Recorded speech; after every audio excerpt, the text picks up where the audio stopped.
Hey everybody, before we begin, I just wanted to pop on real quick and let you know the video you're about to watch right now was actually recorded live. In fact, most of the reactions that I do are done live over on Twitch through various reaction streams that I do, and I'd love to have you pop by. Link is down in the description. If you'd like to float some music to me, join the community Discord. We're close to 3,000 members right now. Awesome mods, great people. I highly recommend joining if you want to know what the heck is going on around here and just kind of be a part of the conversation. Anyway, I hope you enjoyed today's video, and if you do, please consider liking and subscribing. All right, so a note before you start the playlist, I found Jonathan's video to be reasonably accurate in the facts, but it does reflect his personal viewpoints and love for SHINee. Okay, this is meant to be a snapshot of the K-pop industry with a focus on SHINee, only like the video essays on specific topics are. It does not minimize or take away from the achievement of other groups that came before them or after, including BTS. And that's from Kit. I'm not exactly sure how I found this video. I think either somebody sent it to me in a DM or I was just perusing YouTube and it popped up and I'm like, well, this could help explain a couple things. So the first video we're going to do is we're going to do that Jonathan video here. We got a whole link here. And we also are going to learn about these ending fairies. I'm still a little confused about that. So apparently I'm going to learn about that. We had a compilation of SHINee doing it, and we also have a compilation of BTS doing it, and hopefully that'll kind of put it into light for me. We'll talk about the fairies after, I think. We'll get into the video first. Yeah, we'll do the video over here first. Okay, so here we go. SHINee's impact in music bigger than you think. The deep dive 15th anniversary tribute. Okay, got it. Okay, got it. Okay, got it. SHINee is one of the most powerful boy groups K-pop has ever seen. Nicknamed the Princes of K-pop, SHINee has played an integral role in K-pop's growth, sparking fashion trends, cultivating the defining musical sounds of a generation, and breaking boundaries across the globe. SHINee's incredible impact in K-pop is still felt today. But how? Is SHINee really that popular? What happened to them, and why does their success even matter? If you're a Shaewol, K-pop fan, aspiring artist, or maybe you're so curious about them, stick around as we dive into the career of SHINee and its members in honor of their 15th anniversary to find out how SHINee has left an unforgettable mark on the music industry.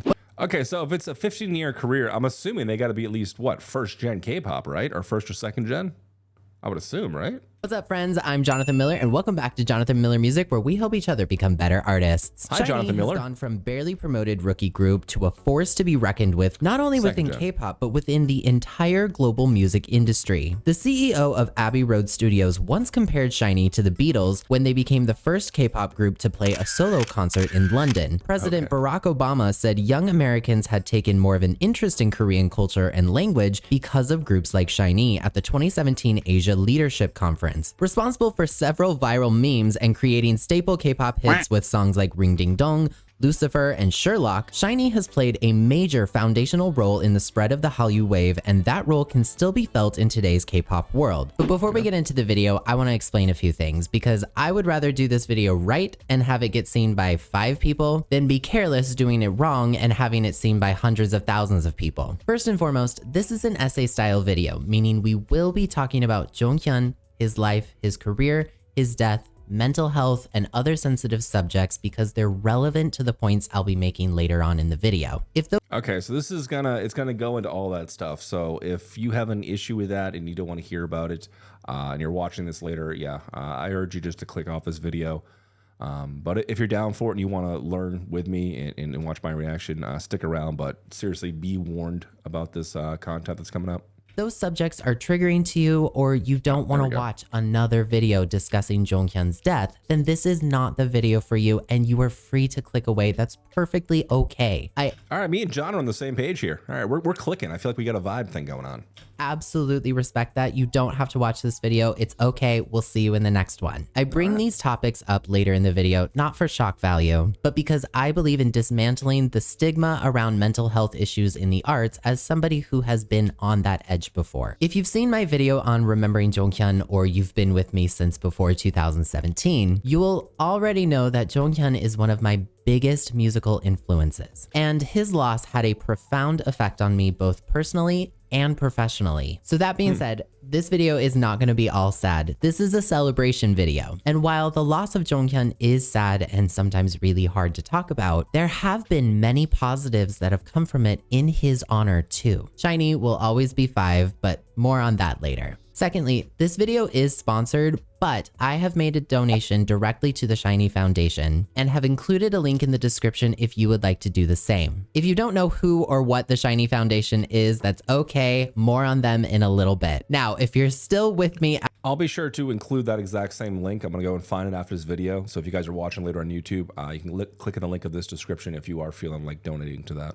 After that long but important tangent, this is why SHINee deserves their flowers. And if you don't really know who SHINee is, this is why you should care.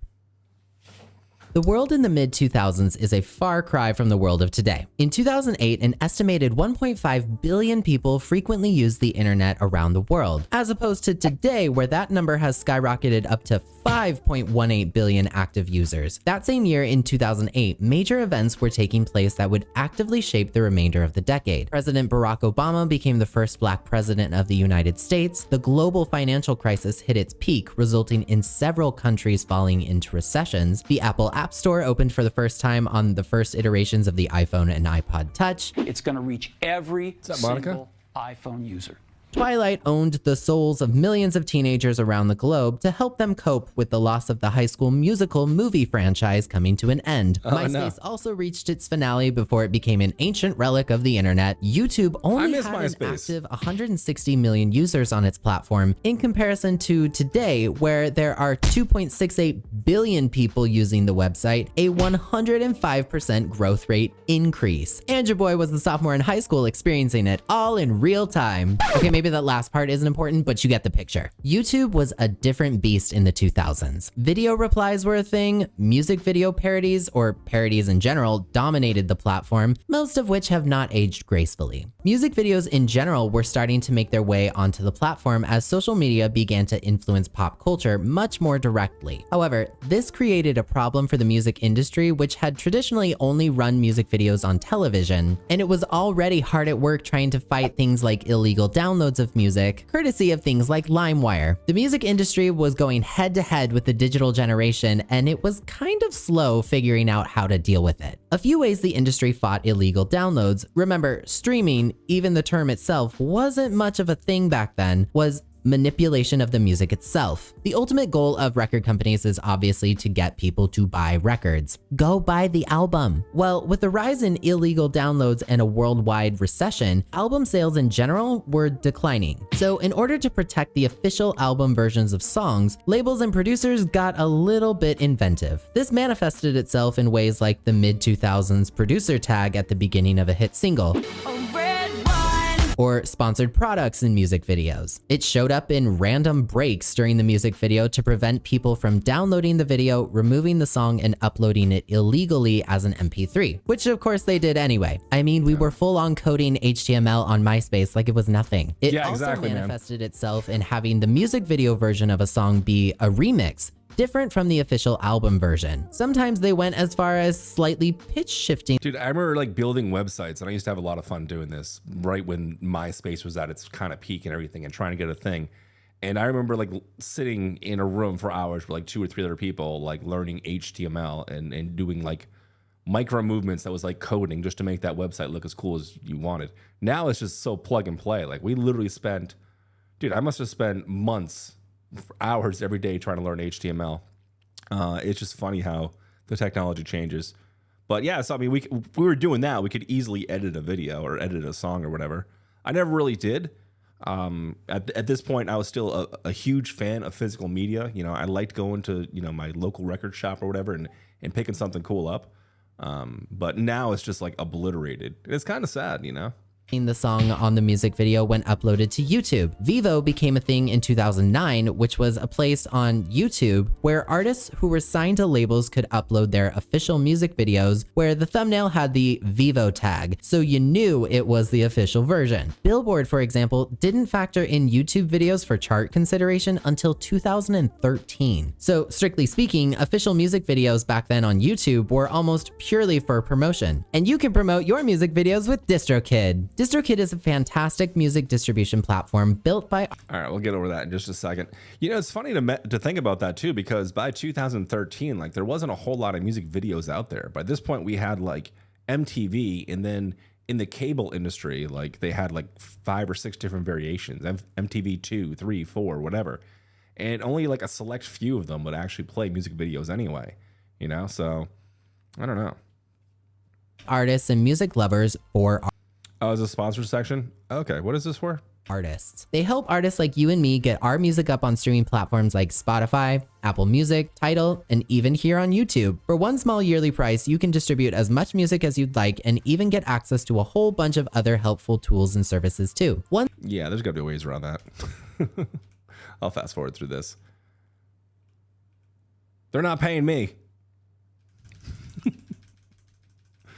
Users had actually seen that video and were probably talking about it the next day at school. 1 million views on a YouTube video today can happen for literally millions of other videos, and you might never have seen them. So viral dance trends during a time when everyone and their sibling wanted to be in a dance crew. Here is season 1 champions, Jabberwockies. Were truly viral. People uploaded their dance covers, dance rehearsals, or dance crew videos from talent shows or the like because people online loved watching them, no matter where you were in the world. So it came as no surprise when 5 young men from South Korea decided to upload their own dance practice video, unknowingly at the time striking a match that would soon set fire to a new industry standard. Interesting. SM Entertainment is one of what's... So is SHINee one of the first ones to do the dance practice videos, and everyone else has just been kind of following? I would imagine so, I guess, if this is the time period. Known as the Big 3 entertainment companies in South Korea. The CEO and founder of the company, Lee Soo-man, has been referred to by many media outlets as one of the pioneers of K-pop and the godfather of K-pop for his role in the Hallyu wave. Debuting as a singer himself in 1971,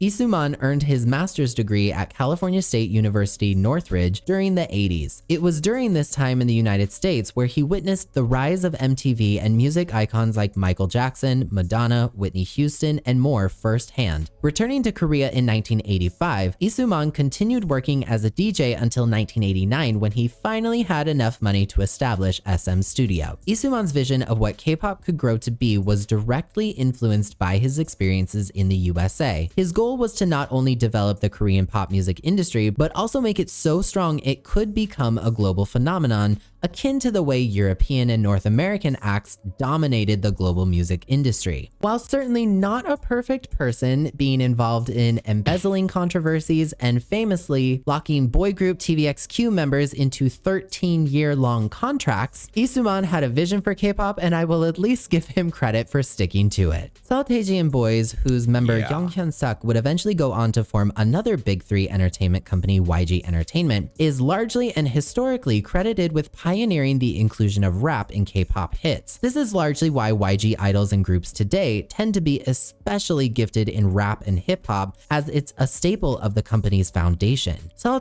Boys were widely popular and broke up during their heyday in 1996. This left a void in the Korean music scene that Lee Soo-man was eager to fill. Similar to the... Wait, Nercy, is this the same dude I keep hearing about? Is it EXO that's going through some issues? Is this somehow tied to that? Again, I saw some kind of like Twitter thread or something, like one of the K-pop people are suing like their label. Same company. Okay, it is the same thing. All right. Oh, shit. Wow, okay. All I can say is fucking go EXO. It's awesome. Bring down the man. But I mean, it's a huge company. They're gonna have corporate lawyers. It's gonna be a struggle. And then on top of that, like going into it, like they've got a lot of stuff around the corner. Don't they have like a mini album coming out? They have something going on in Japan. It's like, and it's one of their biggest artists too, which I love to see. Oh, geez. Yeah, different management, same company. Okay, it's all under that umbrella though. Yikes. Yikes. entertainment system in Japan where idols are trained before debuting in various groups or teams, Lee Soo-man is credited as one of the pioneers of K-pop because of his system for creating K-pop idols for teenagers, a system that is now the entire industry's standard. SM Studio, rebranded in 1995 as SM Entertainment, developed an in-house production team and eventually debuted HOT to the world, Korea's first official idol group. HOT was a big success, proving that SM's training system was working. Their hit single, famous for its infectious bubblegum melody and bright colors, Candy, eventually led HOT to win Best New Artist at the 11th Golden Disc Awards. Their first 4 albums all sold over 1 million copies. In 1998, the Chinese music market was dominated by slow lyrical songs because only state-owned record companies could release albums into China. However, given HOT's growing popularity and after some convincing, the Shanghai Audiovisual Publishing House agreed to license and distribute HOT's Mandarin language album. Only predicted to sell about 5,000 copies, the album sold over 50,000, which made HOT not only the first Korean artist to debut in China, but also the first Korean artist to do so successfully. This one move had massive economic benefits. I feel like I may have heard HOT or Hot. I feel like for like a live request show, these guys may have popped up once or twice. I might be wrong on that, but I think I may have heard some of this. As the 1997 Asian financial crisis ravaged South Korea, as I explained at length in my deep dive on BoA, the sales brought money into South Korea and China, helping to support both economies. In short, not only was training idols in musical skills this way worth it, but also so was training them in foreign languages. SM boy groups have broken barriers and made history following the success of HOT. SHINee is currently the longest running Korean boy group ever, having released 13 Korean studio albums in their 20+ year career. TVXQ, who definitely deserves a deep dive like this one day, was the first Korean group to perform and sell out the Tokyo Dome in Japan. Super Junior's Sorry Sorry is now a K-pop staple, becoming a national and international #1 hit for several consecutive weeks. Fly to the Sky, although not as successful as their label mate official idol groups, did find chart success as an R&B duo when their album Sea of Love sold nearly 250,000 copies in 2002. While Lee Soo-man's system of churning out idols like a factory seemed like a guaranteed win, even as girl groups continued to make waves too, everything in music is an experiment. Can we replicate so-and-so's success? Can we top our previous sales record? Will the public receive well this concept or this sound? Nothing is ever for sure, especially in an industry that now found itself battling the internet during the rise of social media. With so much uncertainty, it was time to pull back the reins and let the public really decide if a group had staying power and see if this quick churn out of groups was worth the financial investment. What did SM learn from this? Never underestimate the power of young people. Popular music in the 2000s is often fused with one of 3 other genres depending. So is he talking about like kind of like award shows here? I wonder what he's getting into. Huh. All right. Depending on the time period. The first 2 years of the decade still clung to the bubblegum sound of the new millennium. Midway through the decade, R&B and club-oriented sounds dominated radio before transitioning into electropop and dance pop as the 2000s became the 2010s. SHINee was introduced to the world as a contemporary R&B boy group with skills in all areas of the arts. SM's previous boy groups were doing well, and the expectations for SHINee were high from the company. Debuting on May 25th, 2008, Onyu, Ki, Mino, Taemin, and Jonghyun released Replay, which sold nearly 18,000 copies and peaked at #8 on various Korean music charts. As opposed to Super Junior's debut, which consisted of 2 promo singles, a free download that crashed the SM Super Junior website server due to its quick popularity and promotions, SHINee's Replay initially did not see much promotion from the label, but regardless, the song and SHINee became a fire amongst the public. Winning Rookie of the Month literally a month later in June at the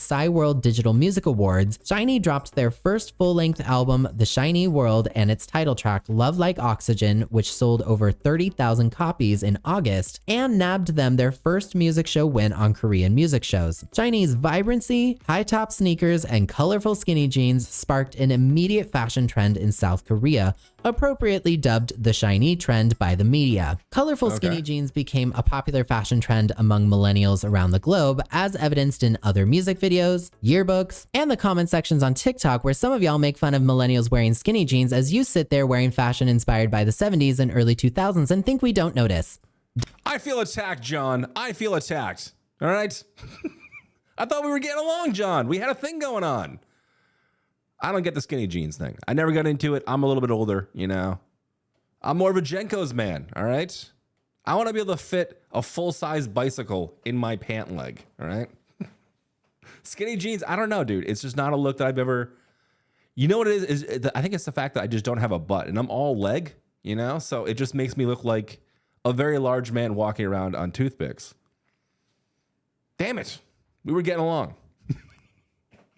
And 70s fashion is badass, all right? It's badass. I still love corduroy, all right? I will rock a jean jacket. Canadian tuxedo, sign me up. Don't look at me like that. I'm a Virgo. I'm petty. I literally wrote I'm a Virgo as well, all right? All right, but we don't need to be petty about this shit. a whole song about it. Anyway. SHINee won the Best Style Icon Award at the Style Icon Awards toward the end of 2008. They won Best New Male Group, Newcomer Album of the Year, and were actually getting so popular they I don't make fun of people for skinny jeans. I just can't pull it off. In 2008, becoming the first K-pop group to achieve what's now known as a Rookie Grand Slam. In 2009, SHINee dropped Juliet, a remake of Corbin Blue's Deal With It, which led them to winning first place on KBS's Music Bank. I've explained the process several times in many other videos, but in case you're not familiar, back in the 2000s, K-pop was nowhere near as well known as it is now. So music industries in other countries oftentimes bought what are known as recording rights from songwriters to produce these sort of remakes of popular songs in other territories. It's a process known as getting songs placed and is a very legal and very normal way for songwriters to earn money. So Deal With It, written by English singer Jay Sean, who originally intended to have the song on his album, ultimately decided that the song didn't fit with what he was doing, so the song was placed with Corbin Bleu. Then SM Entertainment bought the recording rights to the song and then gave the song to SHINee to record, one of the caveats being that it be rewritten for Korean audiences, which members Jonghyun and Minho did flawlessly. SM Entertainment does have a full in-house team of producers and writers, but is now sort of famous for these remakes of Western songs. But just so we're clear, this is a completely legal process. He's absolutely right. It's not copyright stealing. It is a legal process. It's something that's done quite often with licensing even small bits of pieces of music that are already out there through like sampling or whatever, which we've all heard a million times. But it is something that happens with artists and producers. They'll have catalogs of music. Hell, even when I worked with commercial-based music, I literally had a catalog of all different tones, all different moods, all different songs that would like little 30-second clips that would fit in commercials for different things they were trying to sell. And what they do is they literally go through they contact the person that was my manager guy, and they'd contact him and like basically say, hey, we're looking for XYZ to basically fit the theme of this commercial, you know? And they basically go through my catalog and say, hey, I want to buy this one, which means they can either license it for a couple years of runtime, you know, or they can literally just buy it straight outright and say, all right, we own this now. That's the end of it. So it happens on every facet of music, whether you're a major, you know, star or producer actually writing full length songs, or even a little guy like me just doing jingles, you know. So it is something. It's a thriving market. And a lot of times too, with larger artists and stuff, like they'll sell the stingers, they'll sell the samples, they'll literally just sell the melody or the beat itself, and they'll sell it in MIDI format, so you can rearrange those sounds and sound replace anything to make it however you want. But essentially, you're kind of licensing out that property. It's not copying. It's not stealing. Songwriters literally have to sign off and approve these changes. I just really want to stress that because... Well... Not exactly. It depends on who your label is, you know, because essentially what you're making, if you're under that label, is kind of owned by them. And there's always back end sketchy ass deals. I have seen this shit firsthand, and yeah, it's pretty bad. It's bad. An artist will write a song that's just absolutely a banger. It'll be awesome or whatever. but they're not as popular as another group, but they're under the same umbrella as a different, corporations, at least here in America. And they'll be like, well, this chord progression really works, so why don't you use this for the chorus and just kind of change it slightly, and it's totally fine.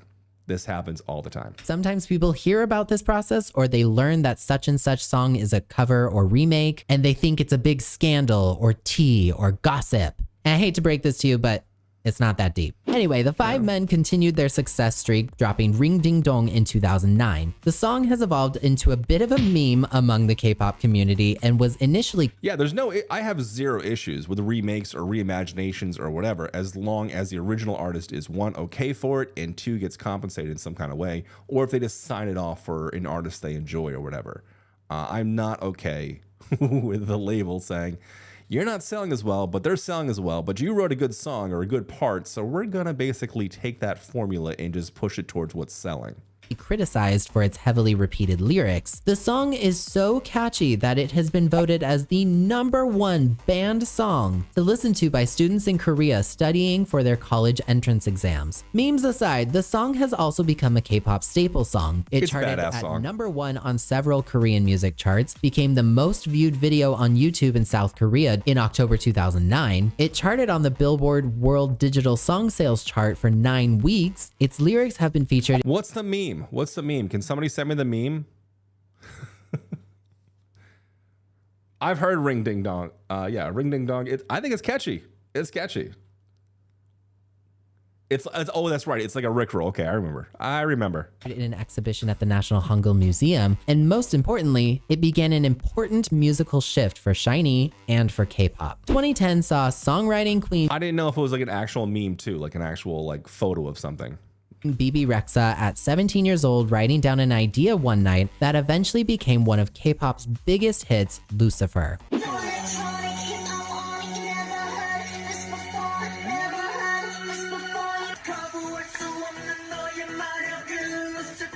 SHINee's song and album Lucifer was a massive success, topping multiple Korean music charts and became the 6th best-selling album in South Korea in 2010 and demonstrated SHINee's newer, mature, and dark concept. Serving to highlight its members' impressive vocals and exceptional dancing, choreographed by renowned Japanese choreographer Rino Nakasone, SHINee won Best Dance Performance at the Mnet Asian Music Awards. The album also marked the first time the SHINee members had significant input into the overall creative direction of their artistry. Jonghyun once challenged the public's misconception of K-pop idols being manufactured by making sure people knew SM gave the keys to drive, starting with this record. A smart move on their part because SHINee was not afraid to try new things, experiment, and challenge the industry. SHINee debuted in Japan with the Japanese version of Replay, which was certified gold by the RIAJ, selling more than 91,000 copies in its first week, the highest sales record on Oricon for any Korean group at this time. Not a bad start, dude. SHINee made history, becoming the first Asian artist to perform at Abbey Road Studios in London, and the first K-pop group to play a solo concert in London when they did so at the London Korean Film Festival 2011. That same year, SHINee began its long history of giving back by joining the Korean Red Cross and UNICEF for their Help African Children project. And rounding out 2011, SHINee's first Japanese studio album was released and sold over 100,000 copies,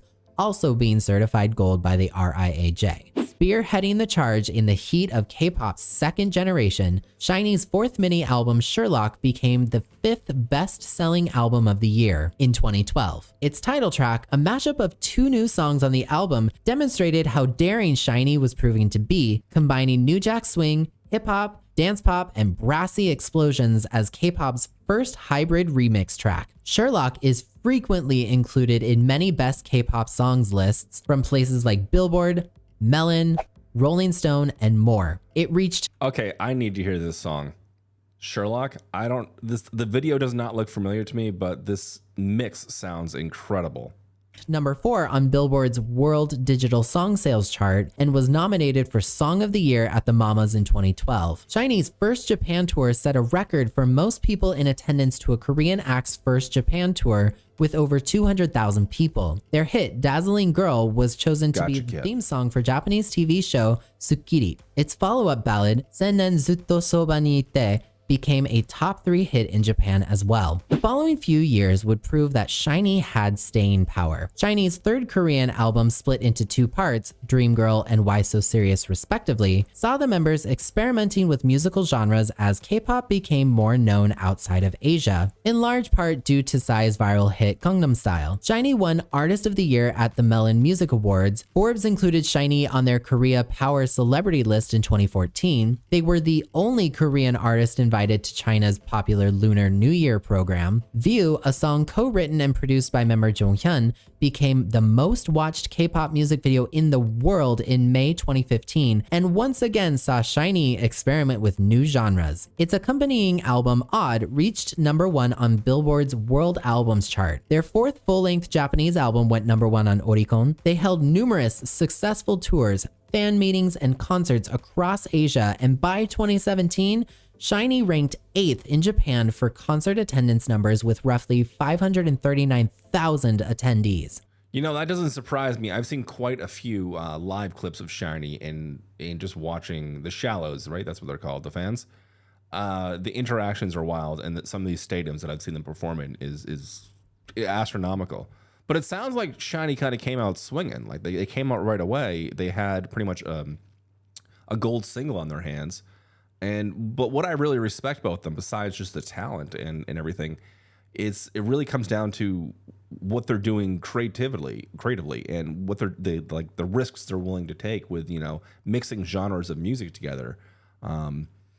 At the time, what this sounds like is these companies were trying to basically find the formula, the thing that works the most. And a lot of times what happens is they kind of follow the trends. They're like, oh shit, well, this artist sold X amount of records last year, and this is like their basic tone and beat mapping and melodic structure. Do that, you know? But with SHINee, the songs that I hear, at least the ones that have been shared with me, like they all seem vastly different. Like, obviously, yeah, they're fantastic at ballads, and I feel like they always nail the ballads. But the music itself is like, it's pretty wild stuff, and I'm always kind of like taken back a little bit. I'm like, wow, this is a lot more experimental than I was expecting. And even them being experimental, it seems like they were still just absolutely killing it from day one, which is pretty awesome. SHINee is not just successful as a group though. Individually, the members are just as incredible. Did you know Onyu got discovered kind of thanks to Girls' Generation? Originally skeptical of his own music skills despite great support from his parents, Onyu finished high school and found himself at SM Academy. During Girls' Generation's debut showcase, Isuman spotted him and asked Onyu to audition on the spot, and the next day, Onyu was officially signed to SM Entertainment, where he trained for over a year. Looks like Onyu went into the new world with Girls' Generation too. The leader of SHINee, Lee Jin-ki, is known for his warm and beautiful vocals and dynamic range. Onyu has co-written multiple songs for SHINee and has starred in various musicals and TV shows. He's contributed to multiple OST songs, and his debut mini-album Voice hit #2 on the Circle album chart. During his time in the military, Onyu participated in various military musicals, and following his discharge, Onyu continued releasing music in Korean and Japanese and touring across Japan. His first Korean solo album also reached #3 on the Circle chart in 2023. Choi Mino is also an accomplished singer, songwriter, and actor. Growing up in Incheon, South Korea, Mino was discovered via SM's casting system in 2006 and was a model for Ha Sung-pek's Soul collection before debuting with SHINee in 2008. He's appeared in other music videos, most notably fellow colorful skinny jean iconic bop Girls' Generation's G. He starred in To the Beautiful You alongside label mate Sully of FX. Starring in multiple variety shows as an MC, Mino continued his acting career in projects like Derailed, which premiered at the 2016 Cannes Film Festival. He also appeared in Yumi Cells in 2021, and his solo EP Chase reached #4 on the Circle chart at the end of 2022. Mino was the first Korean artist to be included in Vogue's list of sexiest men alive, which makes sense because have you seen him? Mino has also written 41 songs in SHINee's discography to date, including title track hits Love Like Oxygen, Juliet, Hello, and Dream Girl. Kim Ki-boom, aka Ki, is a multi-threat in the industry, responsible for iconic memes, knowing literally everyone's choreography, even if he's seen it for the very first time.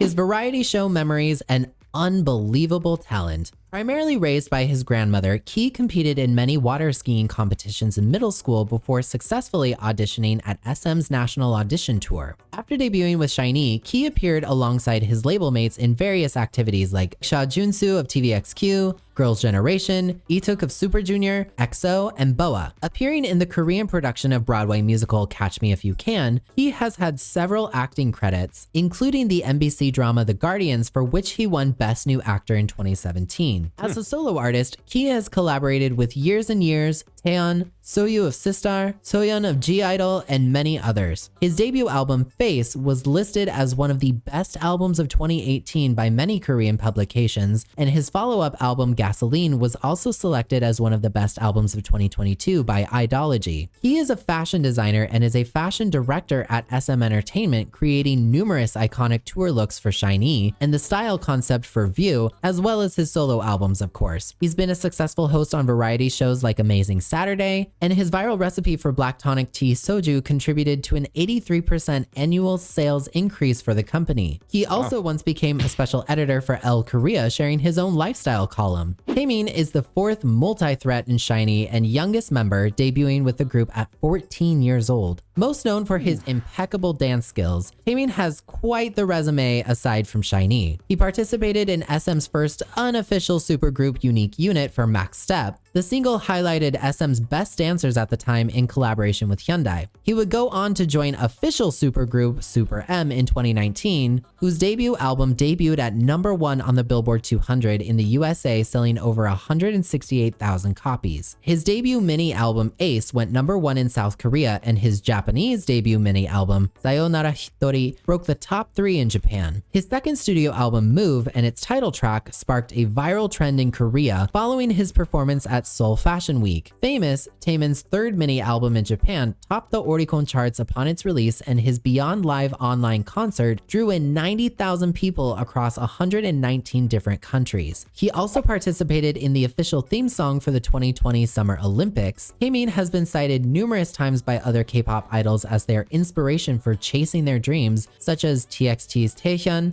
Astro's Rocky, ATEEZ's Seonghwa, and has even earned the respect of his seniors like Rain and BoA. Kim Jong-hyun was one of K-pop's most impressive vocalists, songwriters, and producers. Initially dropping out of high school to pursue music, Jong-hyun was scouted by SM Entertainment at 15 years old while playing at a festival with his band at the time. Following his debut with SHINee, he appeared on several variety shows and collaborated with other artists. He composed a gloomy clock for IU and joined SM's earliest supergroup of sorts, SM The Ballad, for their second EP. Jonghyun also co-wrote Pretty Boy for Taemin's debut mini-album. In January 2015, Jonghyun dropped his debut solo mini-album, Bass. Its accompanying title track, Crazy Guilty Pleasure, became the most viewed K-pop music video for the month and went #1 on the Circle and Billboard charts. Its other single, Deja Vu, did well on music charts and got several music show wins. Jonghyun's first full studio album, She Is, received critical acclaim from music critics, even being nominated for an album Ponsong at the 31st Golden Disc Awards. In addition to music, Jonghyun published a book titled Skeleton Flower: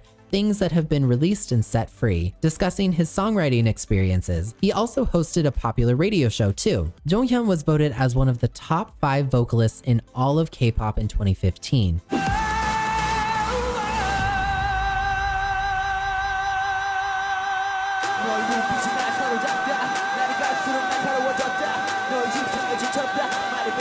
His daring productions and lyrics broke ground, as he is often credited as the first artist in K-pop to significantly participate in writing, producing, arranging, composing, and conceptualizing an album at SM Entertainment. Jonghyun's level of involvement in his projects was rare and unmatched for the company. He was unfailingly kind and outspoken about many things, which is why it came as a massive shock in 2017 when he passed away from suicide in December. His heavy loss sent shockwaves across the globe and shook the K-pop industry to its core. A public funeral was held in the Asan Medical Center on December 9th and was attended by friends and fans alike, such as Girls' Generation, BoA, IU, BTS, EXO, and his group mates. A private service was held for family and close friends, and he was laid to rest in an unknown location. In 2019, a study by Swedish digital platform Record Union conducted a survey that showed 73% of independent artists struggle with mental illness. That number rose to 80% when honing in on the age group 18 to 25. Stress, anxiety, and depression are among the most common struggles. As an independent artist myself for 16 years, I can tell you that I'm no stranger to those struggles as well. In the time since losing Jonghyun, we have also lost Gohara from Kara, Sully of FX, and more recently, Moonbin of Astro. This is just within K-pop, but the music industry is a big place, and there are many people that should be here today that aren't, even if you and I don't know their names. This is because there's a stigma around mental illness, and also the tools to learn how to handle mental illness are sometimes very difficult to find. The music industry is not only an industry that places an emphasis on perfectionism, but it's also one of the industries of the world where criticism is so normalized. So much so to the point where people in the comment sections will write nonstop streams of anonymous hate comments over and over and over again, honing in on one word or one aspect of a person, oftentimes thinking that the celebrity will never see them, or they do it with the intent so that the celebrity doesn't ever get a break from them. People pick apart your weight, your voice, your talents, your mishaps, your outfits, the choices you make, the choices you don't make, the causes you support, where you shop, what you say or what you don't say, how you react, how you don't react. All the minute details that sound absolutely ridiculous when you list them out, but absolutely happen everywhere around the globe, every minute, even as we're talking right now. Being a famous artist has a lot of benefits, but it also comes at a cost. That's the thing, man, is a lot of times you think these artists are never going to see them. But if it's the same thing that keeps getting said over and over again, or picks up and becomes a trend or whatever, dude, it's just scary putting yourself out there. It's scary exposing yourself in that kind of way, even just getting on camera or talking or whatever. I mean, it's one of those things like, you know, you're just judged on such a larger platform than you can imagine, you know, especially with these videos that get millions and millions of views. And it's something that's going to wear away at you. And if you're already kind of conscious and you already have issues to begin with, like you tend to focus on those things. You tend to focus on the negatives, and it just starts to kind of eat away with you, and it lives with you, and it stays in your head. And it's that comment is still there like 2 days later when you're going off and doing something else, you know? And it's got to be really intense for people that are actually famous, you know? But you're not going to appease everybody. You're always going to piss off somebody. You're always going to do something that somebody doesn't like. And what I see, which is really gross, is a lot of people that are actually supposedly fans of some of these groups, you know, and they get a new song and it wasn't something that they were immediately expecting. And they feel like that they're owed something, you know, they feel like, you know, that's not what you normally do. That's not how you normally, like what I think of you. You're doing something different and I don't like it. And it makes me feel different and uncomfortable. And this isn't what I was expecting. And it pisses people off because they feel like the artist owes them something. When in reality, like the artist is being, you know, they're sharing something. They're sharing a piece of their soul. They're trying to create art in a different way. Nobody wants to be stagnant and create the same thing over and over again. You know, it just gets boring real fast, man. And, when they go out and they try new things, like a lot of people come down and harp on them. And I've seen it firsthand. I just saw it recently with another artist that just had a single. I won't even mention who it was, but they had a single and it wasn't exactly in their normal style. It was something so different. And even though it wasn't 100% my thing, I was like, I'm applauding this artist. I'm so happy for this person to be coming out, doing something different and trying to experiment with music a little bit, you know, trying to really hone their craft, not just staying in the same lane that they've always been in. And it's a bummer. It's got to weigh on you. And I think he's absolutely right that like mental illness it's stigmatized and it's totally fine, especially on the internet, to leave a bad comment. You know, you've heard the term keyboard warriors. You've heard all that before. And it's plentiful on sites like Twitter and chat room or, you know, like videos and whatnot. You see it all the time, you know. And I think people are a little bit more brazen on the internet, but I mean, those comments add up, and it stays with you, man. And I'm not saying that's the cause of all these, unfortunate deaths, but it sure as fuck doesn't help. Being held to an impossible standard, some people more than others, plays tricks on your mind when you're home alone in the one moment that you can actually think about it. Then the next day, you get up and you play a sold-out arena. But if you talk about being unhappy when you are in a place of extreme privilege, then many people will call you out on it, labeling you as ungrateful for what you have, when you might just be innocently trying to talk about your struggles, which reinforces the notion that you should just stay silent. However, you should not be silent. Silence is this industry's biggest disease. But fortunately, conversations and understanding of mental health issues are evolving and improving every day too. And while the cause is sometimes heartbreaking to discuss, the long list of positive effects from Jonghyun's death matter too and are everlasting. Jonghyun's second studio album released Yeah, I think we're making strides with mental health. I really do. I think it's becoming more of a thing people are willing to talk about and share and not be silent about, which is cool. It's great to see. But it wasn't always like that, and it's still not 100%. Like, fuck, dude, even like growing up myself, like I remember it's like, oh, you're sad? It's like, well, just don't be sad. It's like, what do you mean? No, it's ridiculous. Like, you're fine. Just fucking man up, just like, what the hell? And I was always like, oh, okay, shit, something's really wrong with me. I can't just fucking man up. I can't just like, whatever. I'm just like stuck in my head here. And this is a common thing that like is shared by so many people. And the easy way to deal with that from somebody that's an outsider, even from somebody that truly cares about you, is just to tell you to kind of bottle it up and just like try to forget about it or get over it or whatever. It just fucking implodes, and then one little thing just pushes you over the edge, man.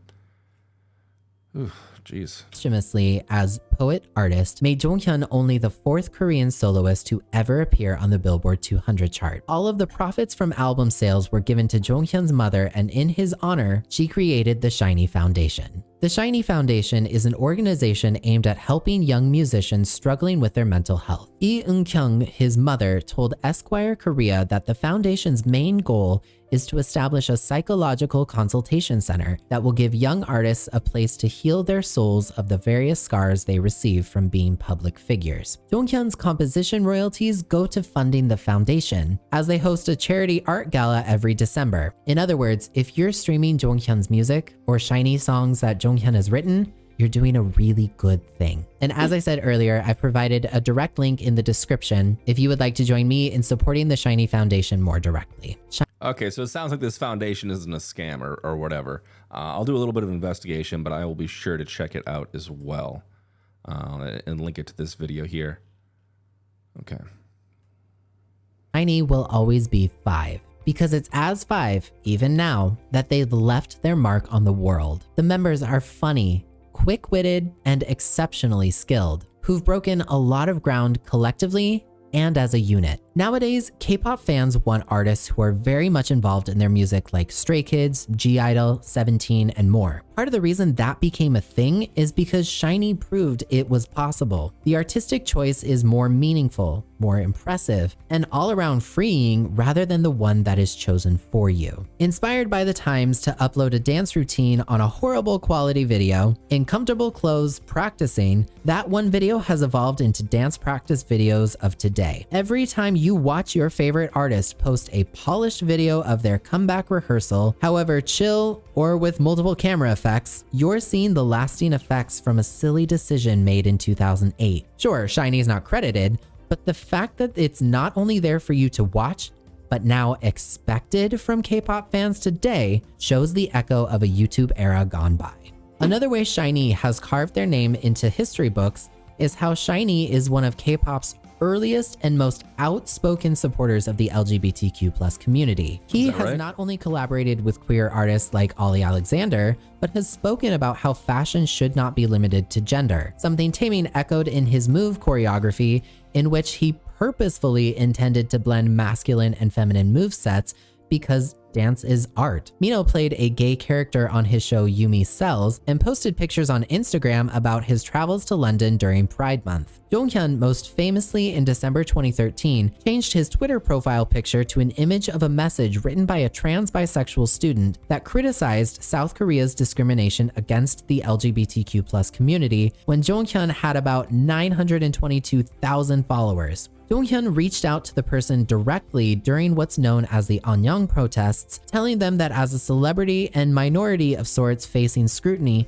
Jonghyun understood what the student was going through, even if it truly didn't compare to what the Anyang students were protesting being LGBTQ+. This move drew praise and negative reaction, but Jonghyun affirmed his support. And if you want to know why SM Entertainment Halloween parties are so iconic, well, you can thank SHINee for that too, when they showed up as the only 5 people dressed up in 2013, and Isuman decided all artists should dress up from then on. The Modern Language Association reported that the number of US college students taking a Korean language class rose by almost 45% between 2009 and 2013, long before BTS and Blackpink made undeniable headway around the globe. Between 2013 to 2016, it grew by 13.7%. SHINee's impact on the Hallyu wave isn't just in the comment sections of millennials being nostalgic about the past, it's in nearly every facet of what K-pop looks like today, whether they're actively acknowledged for it or not. During their comeback album Don't Call Me in 2021, in an interview with Rolling Stone, Mino said the biggest change that has happened in SHINee's career is with social media and the amount of communication between fan and artist now. When SHINee debuted with Replay, YouTube was a small community to hang out on akin to TikTok in 2020. Silly dances, funny parodies, and promotional works dotted the platform in a time where music videos were not just another video on there. SHINee deserves their flowers for the amount of things that they've been through and for going from rookie Grand Slam to legendary experts, continuing to inspire the top talent of today. Combining skills in production, songwriting, fashion, acting, writing, and singing to create a dynamic group unrivaled in performance, SHINee rose to the success of boy groups before them and in the process carved their own destiny. For helping to define the identity of a generation and inspire the innovations in another, for turning tragedy into majesty and forging a healthier path for artists to follow in the music industry, SHINee deserves every ounce of credit. There's still a long way to go, but the fact that we're even where we are now is directly because of them. That's why SHINee matters even in today's K-pop world. That's why they mean something to so many people. And if you still don't believe me, well then...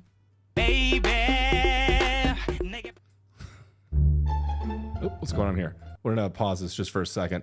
Okay. Let's talk about that for just a second. So it seems like, yeah, they carved an incredible path. They were experimental with music. They took risks. They did things that were pro-LGBT, Q positive. And like, this is at a time where like we know like, Korea can be kind of, shitty when it comes to those things. I think it's getting better, but it's just crazy. And obviously, yeah, there's some tragic aspects to this story. But I think this video kind of, for the most part, really helped me just kind of see where they came from, what they did, and how they were, different along the way. And, one of the things that really hit me about this video is, I forget who it was, but one of them was like 14 when they started training. And talking about like mental health, like, can you imagine like being so young, being like 14, put in the spotlight like that, all of a sudden being pretty much huge, and then being on camera on all the time for 15 years after that? Like, it's kind of crazy, man. Like, you're developing, you're changing, you're like becoming the person that you're going to be. And like, it's all being televised. The entire world can scrutinize you for any little thing, any little mistake you've made. How many mistakes have you made since you were 14 to the year now? Would you like all of those things that you've done, all those pieces that you've shared with millions of people? Like, it's kind of fucked up. It was Taman. He was 14, geez, and he's 29 now. Like, that's going to take a toll on you, man. Like, you must just like sit back and cringe at some of the stupid shit you did when you were 17, 15, 14, 20, 21, 20, 30. Like I do. Like it's one of those things, and you're trying to express yourself and you're trying to do things that are different, and most of it clicks, but not all of it does. And the people that think that you owe them something, they're going to come down on you so hard and like be negative with it. And it's like for no reason at all. The training system, I kind of get that to a degree. That's cool. Learn about the arts, do whatever. But I don't know, like, I feel like there should be like a minimum age, you know, where like you finally graduate, you know, or you can do something where you're not like a full-blown idol. Like if you want to be like an acoustic artist or whatever and play like, you know, small bookshops or whatever, that's fine. But I don't know, 14 is so young, dude. It's crazy. But I mean, there's no denying that they had a massive impact, that they paved the road, that they were doing experimental things, that they were doing really cool things. I'm excited for what happens next. I'm excited for to continue with the solo projects, and just goes to show you why they're legends.